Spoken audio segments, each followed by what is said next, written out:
This podcast is brought to you by the School of Advanced Study, University of London. All of our podcasts are available from our website, www.sas.ac.uk.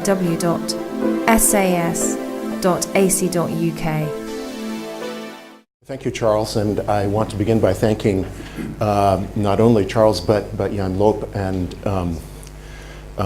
the other organizers of the conference here. It's a great pleasure for me to be in the Warburg Institute. Every time I come here, I think maybe I'll just move in and make a bed behind some of the bookshelves somewhere and just stay. It's the perfect place to do the research that I have spent the last 25 years working on.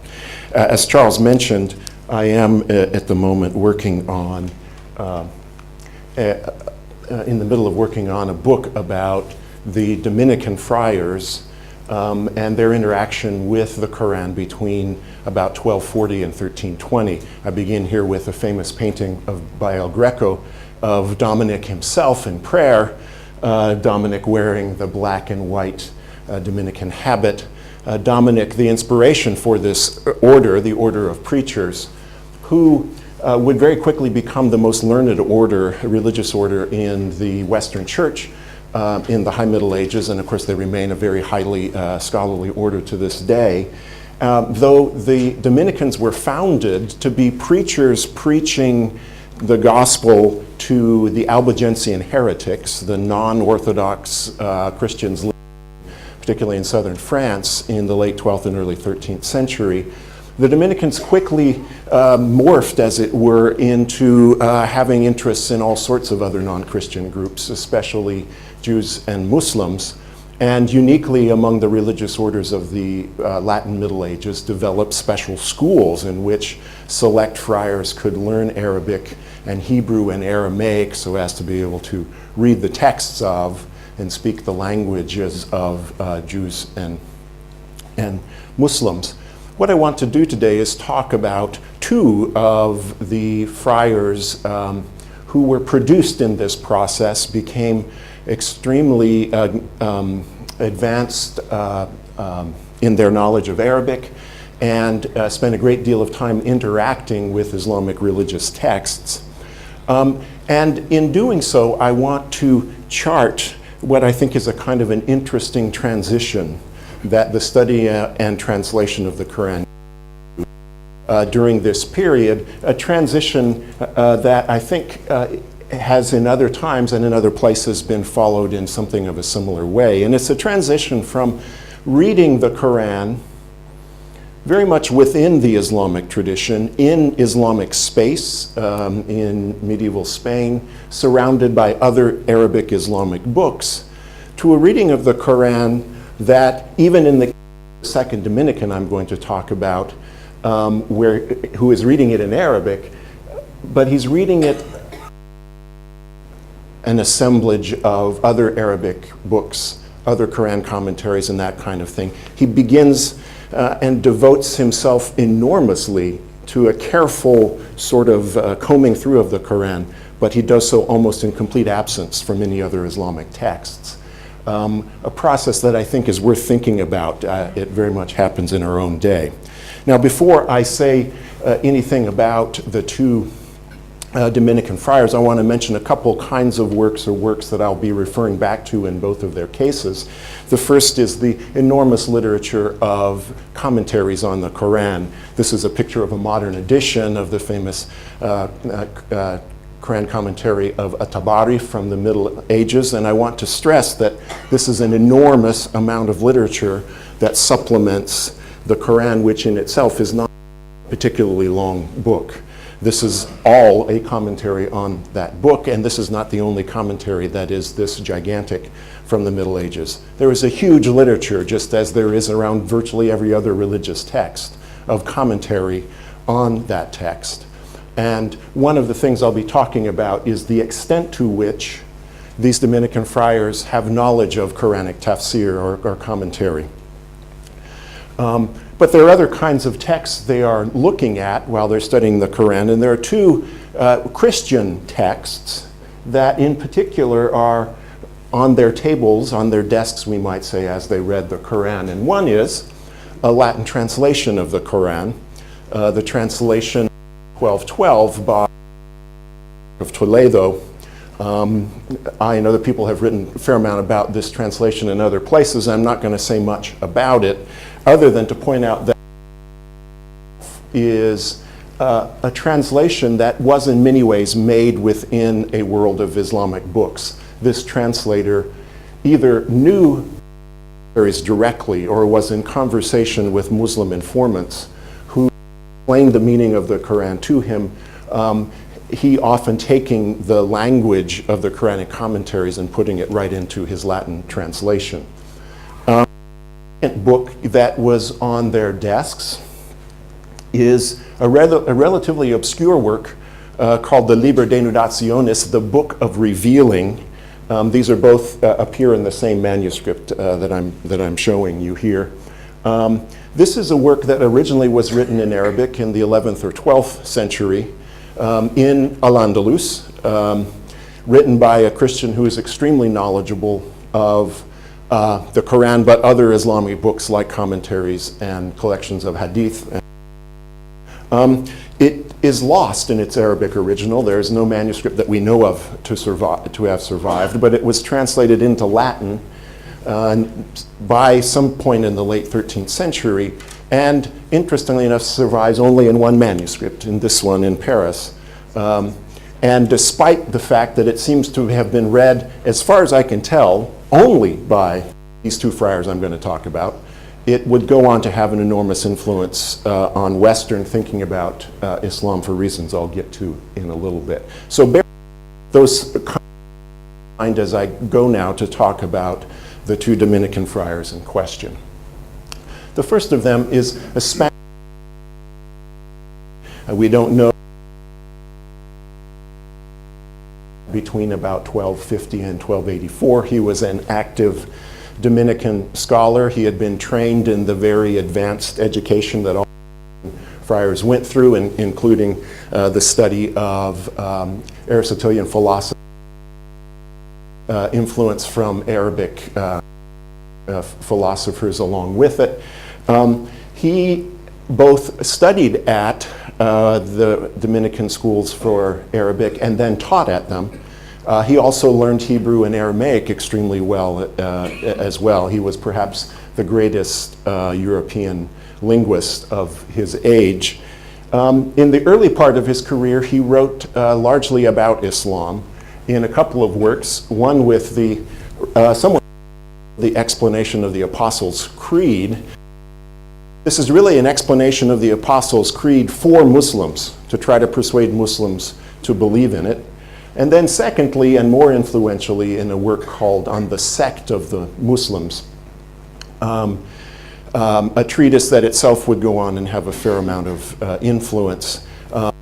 Latter particularly, he cites the Quran frequently, very often probably most often in his own translation from the Arabic text directly. Now, I want to stress that in many ways, Ramon Marti, Iberian that he was, and perhaps someone who grew up actually with knowledge of Arabic as well as Romance, did have access to a lot of kinds of Arabic books that he clearly was reading while he read and translated the Quran.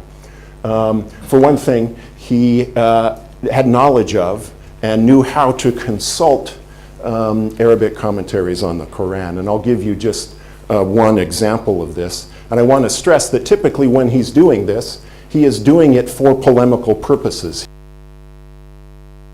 Commentaries to find things that will help him make arguments against Islam. And this is an example. The famous but puzzling first verse of the Surah of the Moon, Surah 54, a verse that reads just that, the hour approached and the moon split. It's a rather cryptic verse, and the text immediately goes on to talk about something else. So that verse has always been the occasion of a lot of discussion within Muslim and non-Muslim circles.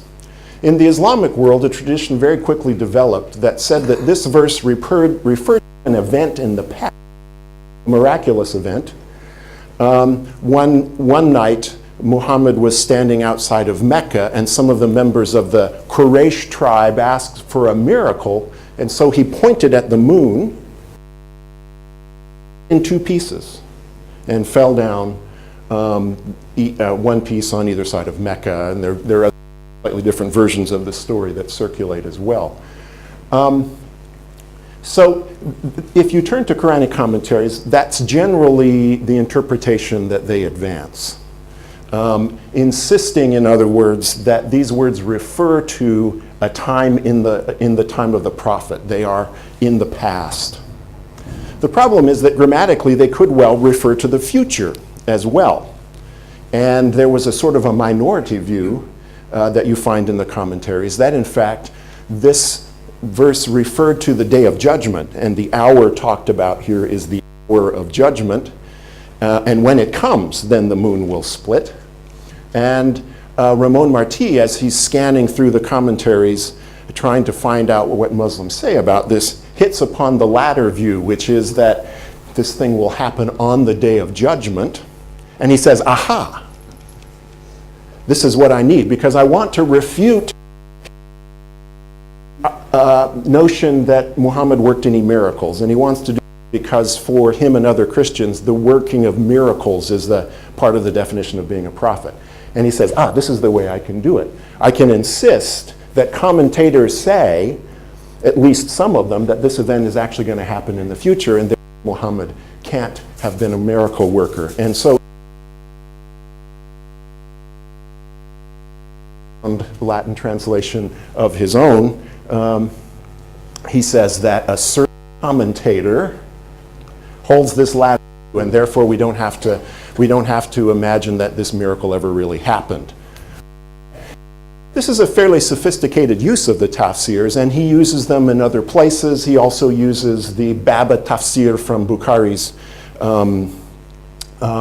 hadith collection as well.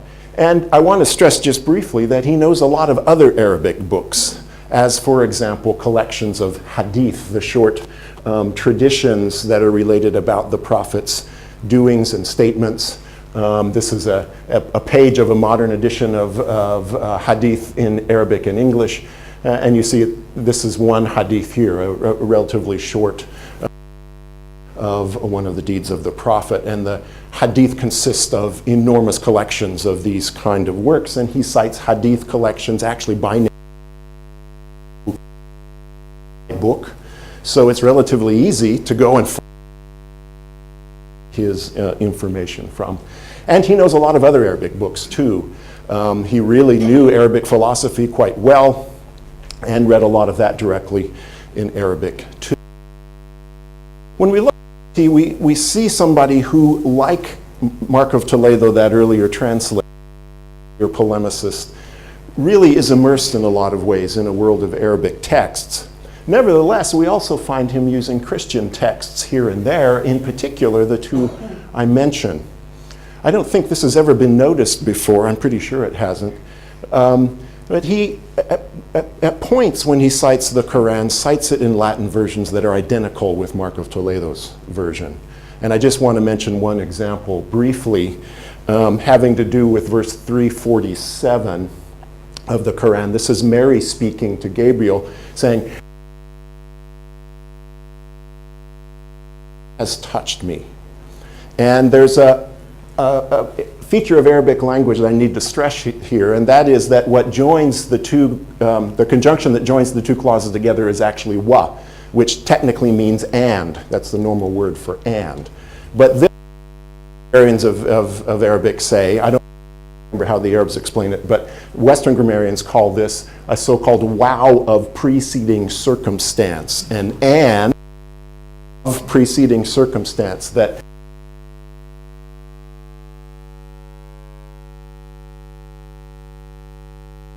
and, but it really understood as when translated into, And what's striking is that both Mark of Toledo and Ramon Marti have an identical version of this verse with the same error in it. How will there be a son? No man has touched me. So we have an identical version of the text with an identical error, which suggests very strongly to me that he at least knew Mark's translation in part. He also, I think very strongly, knew this book of revealing. There's at least one passage that is virtually identical between the two works. It's a passage that is the third chapter of the book of revealing. Explain the whole context of the complicated, but he's telling us that Muhammad says in the Qur'an in the Surah Al-Hijr that we made the remembrance of God be sent down and we will protect it. So this is God speaking, as is generally the case in the Qur'an. This little bit is his dig at Muslims, that Muhammad, when he wrote this, what he thinks of as a fake scripture, all of God. And what he's getting at is the final thing, that he's claiming that the Torah and the Gospel are what are meant here by the word remembrance. The Arabic word in this case is dhikr. Another typical Christian gambit says that God is the Bible and therefore the Bible must. This passage occurs identically with works. What's interesting about it is that and you think, well, how in the world? I think Ramon had the Arabic version that's now lost of this text, translated from the Arabic version. The Latin version that we have is a different Latin translation. They both exactly the same point, but they're two different Latin versions. But it suggests to me strongly that he knew this text. So he's reading a lot of Arabic books alongside the Qur'an. He's also reading some Christian books, including a Latin translation as well. When we move now to his younger confrere, Ricoldo di Croce, another remarkably learned Dominican friar who knew Arabic very well, had a very sound knowledge of this language, and who had traveled a great deal in the Middle East, perhaps upward of 10 years. He certainly spent a fair amount of time there. This is a contemporary picture of him from a manuscript of one of his works. We see him in the Dominican habit. We see him looking rather amiable here. I'm not sure that he was. In fact, I think he was a very, very obsessive, intense guy, and I can talk about that perhaps in question period, but he seems amiable here at least. Having come back from the Middle East, he wrote actually 4 different works that deal with Islam in varying ways. I only want to talk about one, the most important of these, a treatise called Contra Legem Saracenorum, Against the Religion of the Muslims, which is undoubtedly the most influential treatise against Islam of the whole later Middle Ages. Is often many manuscripts of it. Wanted to know about Islam, read it. And if we look at this treatise, and if we look at something else, that is his own manuscript of the Qur'an in Arabic, which survives to this day in Paris. This is Arabic language 384 from the Bibliothèque Nationale. We find his handwriting. You see handwriting on this folio. There's an older cursive set. And then we have Ricoldo's remarkably careful Italian rotunda Gothic script, which I think is very odd for somebody writing annotations. Usually annotations are really messy. This guy, he writes them, it doesn't show up very well here, he writes them in really very nice text hand. This is an obsessive kind of guy. If we look at both of these, we get a really strong picture of how he went about reading the Qur'an. And I can only go into this just a little bit. I might point out that my friend and colleague Jose Martinez Gasquez, who's sitting in the back here, and François Desroches at the National Library in France have been for a few years preparing an edition of these notes. So we can look forward to having those come out, I hope soon. If we look at both of these kinds of things, we find some remarkable things about his Qur'an reading. First of all, it's clear that he does know of somehow Quranic commentaries. And it's not easy to explain how he had access to them in Florence at the beginning of the 14th century, but whether he brought a tafsir back with him, or whether he had notes from tafsir, he certainly knew of it, and we find him occasionally citing Quranic commentaries in the margins of his manuscript. And there's a famous case here on this folio. We're in the, in the 34th surah, and this note up here concerns this verse, 34:14, which reads, "And when we decreed for him," that is Solomon, nothing showed his death save a creeping creature of the earth which gnawed away his staff. Another kind of puzzling verse when you think about it. And a big tradition of commentary in the Islamic tradition developed about it. What was going on here? And Ricoldo obviously knew one of the main ways of interpreting this text in commentaries, because he writes it up here. Right up here he writes glossa, his word for commentary, and then this long note basically is a translation that's used to explain this, a hadith that says that when Solomon died, he was leaning on his staff, and the jinn, those sometimes mischievous spirits, wanted to sort of play a joke on Solomon's followers, so they had him stay upright while dead, leaning on his staff for a year. And the only way that they knew he died, the termite, an arda, came and ate the inside of the staff out, and then he finally fell over. Now, why Ricoldo wrote this tradition up at the top of this is not at all clear to me. He does so several other times in his manuscript. But what's striking is that, let me go back to that. What's striking is that he never cites any commentaries at all in his work against Islam. When he writes against Islam, he focuses just on the Qur'an itself. He's not interested in any way in what Muslims think about it. He's moving the text, you see, moving the Qur'an out of its world of accompanying texts in a remarkable way. Rather, what we find him doing is having his Qur'an reading and translation shaped by precisely the two Christian books that I mentioned before, now in a very, very large way. First of all, he had with him, I think, all the time when he read the Qur'an, in Arabic, he had Mark of Toledo's Latin translation of that text. There are marginal notes on, I don't know, probably half the folios, half the pages of that copy of the Qur'an. And we can ask Jose later, but I think something like 65% of the time, those notes are simply copied from Mark of Toledo's translation. He's doing what difficult texts at times. He's got his facing page, Arabic and Latin, open in front of him to help him understand this text better. And he copies it in the margin a great deal. And we have an interesting example at the beginning of the 68th surah, the Surat al-Qalam, which begins by the phrase wal qalam, meaning by the pen, and what are called oath-saying surahs. And Mark of Toledo, interestingly enough, and I can't go into this because I don't have time, translates it this way: per piscum et calamum, by the fish. By the way, this is one of the few cognates between Arabic and Latin that there is. He has a good reason for putting this in here. I can talk about it later if you'd like.